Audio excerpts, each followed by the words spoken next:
자, 안녕하십니까. 이시민의 주식수공장.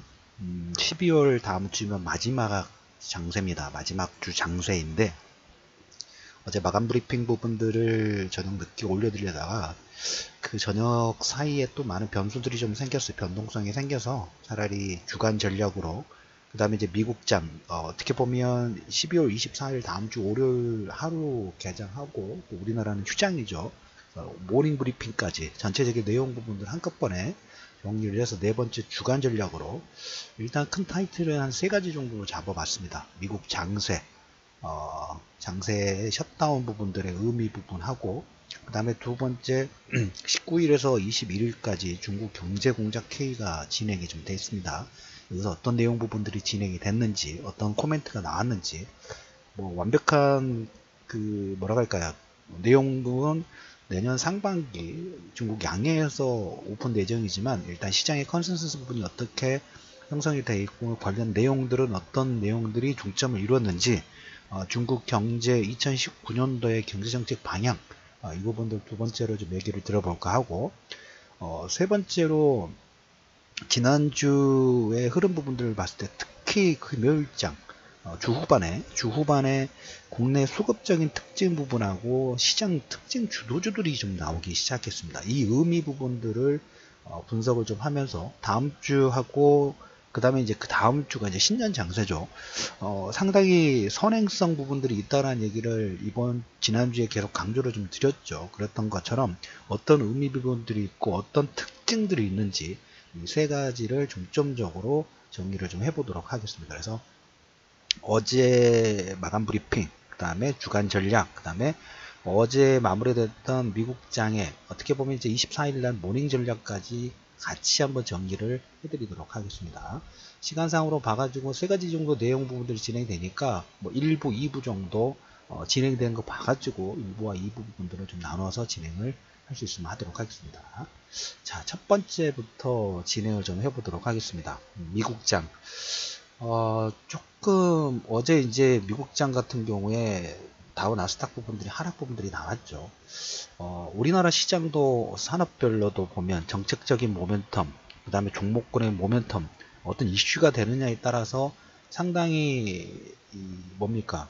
변동성이 크다고 말씀을 좀 드렸죠. 어제 미국장 같은 경우에는 일단 아시다시피 셧다운, 연방정부 폐쇄, 어, 올해 세 번째 진행이 되고 있어요. 이제 식상해요, 한편으로는. 근데 트럼프가 쓸 수 있는 카드가 그렇게 많지는 않아요. 지금 어떻게 보면 내년 1월 달부터 그 새로운 이제 중간선거 이후에 임기가 시작되는데, 그 전에 어떻게든지 목리를 부리고 있다 해야 될까요? 상원에서 핵 옵션까지 써가면서 통과를 좀 시키려고 하는데, 그 상원 입장에서는 핵 옵션까지 쓰기는 상당히 부담스럽고, 그래서 하원에서 올렸던 안 자체가 상원에서 일단 통과되지 못했죠. 60석 이상을 넘어서야 되는데, 제가 알기로는 지금 현재 공화당 상원이 51석 정도밖에 되지 않기 때문에 60석은 해당되지 않아서 타결 자체가 좀 힘들었던 부분이 없잖아 있어요. 근데 미리 지난주 초반에 얘기를 좀 드렸던 것처럼 셧다운 될 수 있는 가능성 자체가 있다. 왜? 트럼프는 어떻게든 멕시코 장벽을 절대 원하지 않는다고 봐요. 저 개인적으로. 멕시코 장벽이라는 하나의 뭘까요? 말도 안 되는 허무맹랑한 내용 부분들을 던져놓고 상대방의 주의를 분산시키면서 아름아름 자기가 원하는 거 하나하나씩 챙겨가는 그런 스타일이 이제까지 한 2년 동안의 협상 전략의 핵심 키워드라고 할까요? 핵심 키워드 부분들이 계속 진행이 좀 됐다고 보시면 될 것 같아요. 그래서 올해 이 셧다운 관련된 부분도 보면 뭐 트럼프가 셧다운 오래 가지 않길 바란다 하면서 트럼프가 트위터에서 밝혔는데 1월 20일 달, 그러니까 올해 2018년도 1월 20일하고 22일 사이에 한번 셧다운이 됐고, 그때는 한 3일 정도 됐어요. 3일 정도. 그 다음에 2월 9일 날은 반나절. 어떻게 보면 이번이 올해 들어서 세 번째입니다. 세 번째인데 지금 22일이고 다음 주 5월 화는 어떻게 보면 연방정부가 크리스마스 시즌 휴가 기간이라고 보시면 될 것 같아요. 그 의미 부분들은 뭐냐면 최소한 1월 달에도 한 4일 정도, 3, 4일 정도 해서 협상이 예산안이 통과가 됐죠. 그리고 2월 9일은 반나절. 시간상으로 보면 한 3, 4일 정도, 미국 전체적으로 휴가 기간 부분들이 되기 때문에, 시간적인 여유 부분들은 좀 있다는 의미 부분들 첫 번째 얘기를 드려보도록 하겠고요. 근데, 요즘에 미국 장도 보면 내년에 성장률에 대해서 퀘스천 부분들이 계속 있다 보니까 FMC 회의 이후에 작은 거에 민감하죠. 민감해서 시장 전체적으로 초반에 반등 부분들 좀 일으키기를 했다는 게 셧다운 내용들이 나면서 뭐 민주당 반대로 상원은 표결조차 진행 못했어요. 그래서 크리스마스 시즌인데도 불구하고 연휴 장세에 대한 그 공백 그리고 셧다운에 대한 불안 심리 부분들이 부각이 되면서 나우와 나스닥의 하락 부분들이 좀 진행이 됐는데 올해 1월 20일 날 4일 사흘 그 다음에 2월 9일 날 반나절 이후에 예산안이 통과됐던 전례 부분들이 있으니까 일단은 이 정도 크리스마스 기간이기 때문에 21일부터 시간적으로 한 3, 4일 정도의 여유 부분들이 있다라는 얘기를 좀 드려보도록 하겠고, 두 번째로 이제 말씀드릴 분이 미국이 이제 3분기 GDP 성장률이 나왔어요. 성장률 확정치가 나왔는데 개인 소비가 뭐 3.5, 잠정치가 3.6이었는데 소폭 하향 조정 부분들이 나왔습니다. 그리고 11월 내구재 수주도 전월 대비 0.8% 정도 증가하고 국제유가가 지금 계속 출렁거리는 부분들이 좀 나오고 있죠. 국제유가가 뭐 이런 표현이 맞을까요? 맥이 없어요. 불과 한두 달 전만 해도 여러분들 75달러 선이었는데 지금은 이제 뭐 40달러를 깨느냐 까지 않느냐 라는 부분들 지금 45달러 선에서 횡보를 하고 있죠.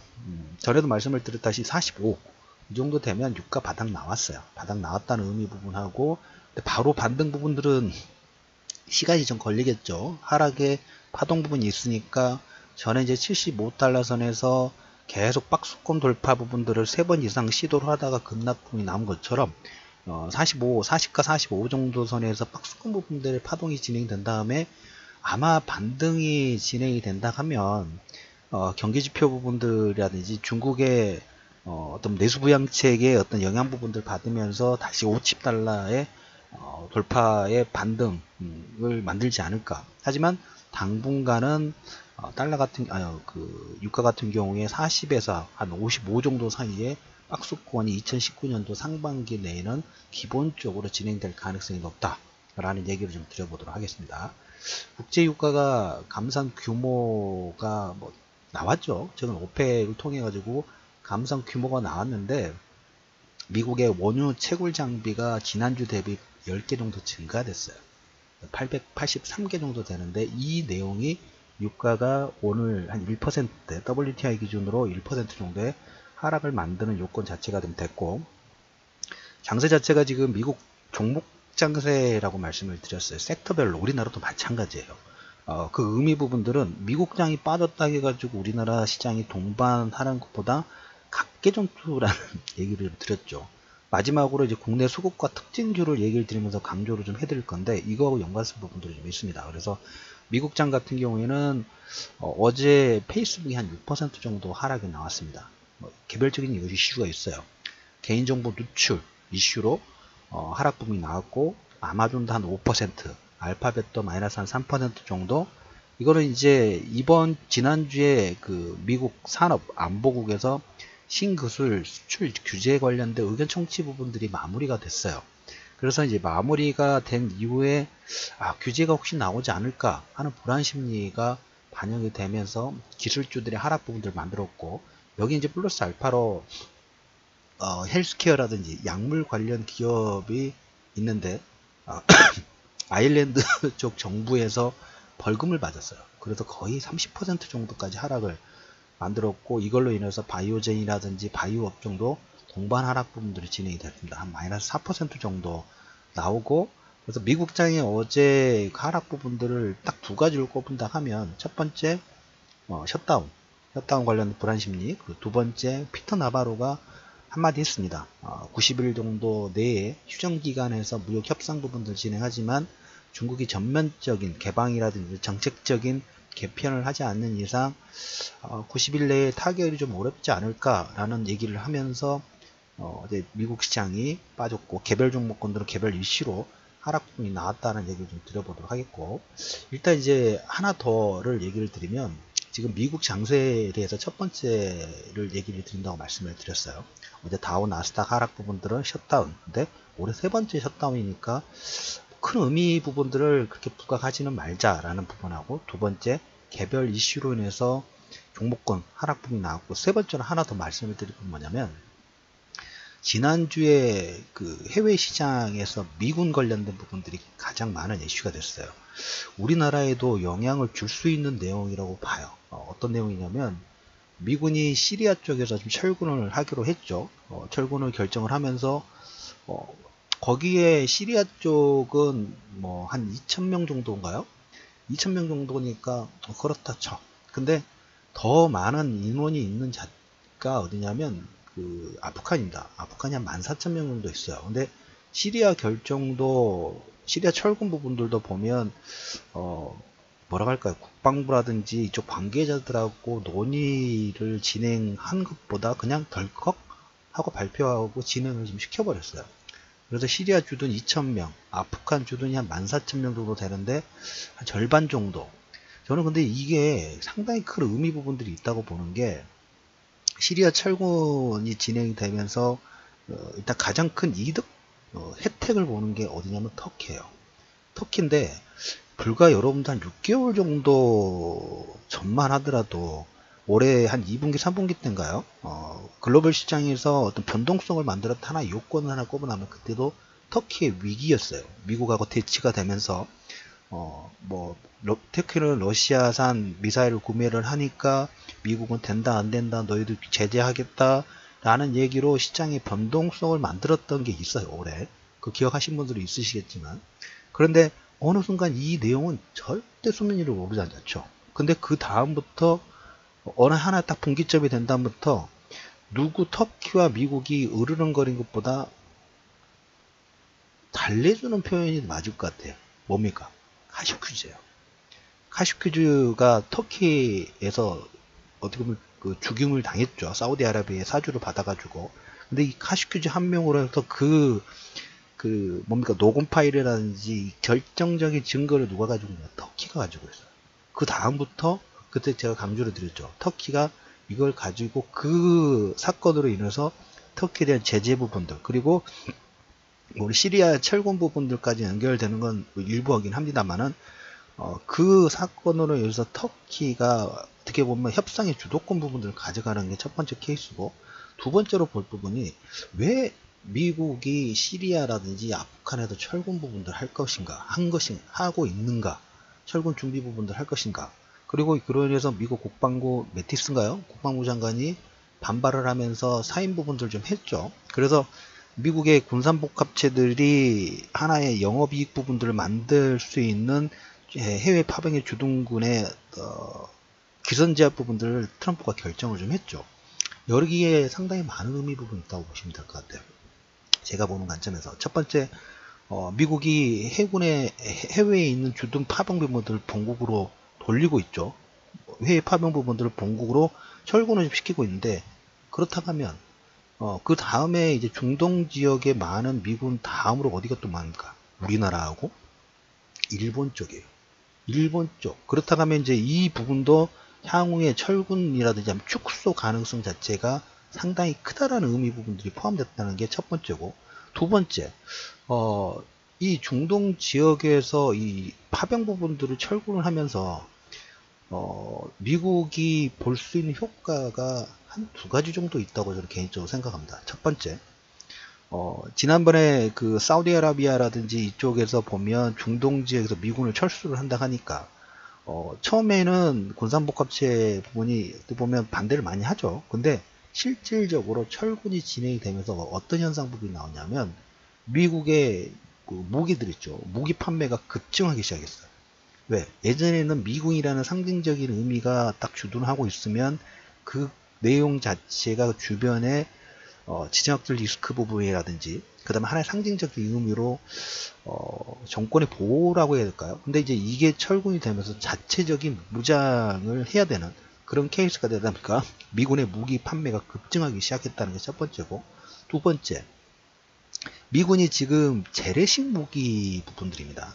우리가 이제 지금 현재 막 기존 체제 부분들이 보면 미사일을 쏘고 주둔해가지고 육군이 진격하고 뭐 이런 그 다음에 시스템 부분들인데, 이 내용이 중동에서 발을 빼고 트럼프는 어디로 가냐면 우주사령부를 부활시키기. 우주사령부 부활에만 한 8억 달러 정도. 지금 러시아 쪽에서 가장 인기 있는 미사일 S-100인가요? 그 요격 체계가 미사일하고, 그 다음에 러시아가 최근에 이제 그 금속 비행기 미사일보도 개발 부분들 좀 했어요. 그러니까 기존에 주둔해가지고 뭔가를 하는 그런 케이스가 이미 미사일로 오기 때문에, 이제 트럼프는 뭐에 집중 부분을 할 거냐면 우주사령부 부활 관련된 거, 밑에서, 그러니까 지상에서 뭔가 주둔해가지고 예전에 주도권을 잡는 게 아니라 우주에서 주도권 부분들을 잡아가겠다는 정책 부분들이 상당히 많이 반영됐다고 보시면 돼요. 그러면 이제 여러분들 우리가 봐야 될 건 뭘까요? 여기에 연관되는 부분들은 시리아하고 아프간의 철수군 부분들이 진행된다는 의미 부분들은 우리 주한미군하고 그 다음에 주일 미군 자체가 축소될 수 있는 가능성, 지리적으로 중동 지역이 어떻게 보면 글로벌 시장에서 원유 공급 부분들을 진행하는데 그만큼 중요한데도 불구하고 철군을 하죠. 왜? 기상에서 지키겠다는 의미가 아니라 위에서 주도권을 잡아가겠다는 하나의 의미 부분들을 보실 필요가 있어요. 그 의미 부분들은 우리나라 주한미군의 철군이라도 최소 축소 관련된 부분들이 진행될 가능성 자체가 상당히 크다라는 의미예요. 그것은 우리가 알고 있어야죠. 흐름 자체가 이렇게 진행되기 때문에 이걸 이용해서 이 타이밍 부분들을 이용해서 남북 경협이라든지 좀 더 적극적인 전략 부분들이 나올 수 있는 가능성이 크다라는 의미하고 연결되실 필요가 있어요. 그래서 매티스는 시리아 철군 반발을 사퇴하는데 그것보다 별로 중요하지 않아요. 시리아에서 아프간에서 미군이 철군을 하고 축소 부분들을 진행한다는 의미 부분이 우주사령부의 창설과 연관한 부분이 있고, 그리고 우리나라의 미군 철수 축소 부분들이 진행되면서 여기에 플러스 알파로 남과 북이 경협 확대라든지 다양한 방안 부분들을 만들 수 있는 가능성이 더 커지고 있다는 거, 여러분들이 그 포인트를 보실 필요가 있다는 얘기를 드려보도록 하겠습니다. 그래서 첫 번째, 미국 장세 셧다운, 그 다음에 시리아 철군 관련된 부분들을 첫 번째 방송 부분들에서 정리 좀 해보도록 하겠고, 두 번째 방송에서 중국 경제공작회의의 중요 포인트, 2018년도를 마무리를 하고 2019년도에 중국의 경제정책 방향이 상당히 중요하다고 말씀을 좀 드렸죠. 여기에 지난주 후반에 있었던 국내 수급 특이사항, 그다음에 시장 특징주 관련된 부분에서 수급적인 부분에 상당히 좀 특이사항 부분들이 있습니다. 이걸 두 번째 방송에서 다시 한번 정리를 시작을 하도록 하겠습니다. 첫 번째 방송은 여기서 마무리하도록 하겠습니다.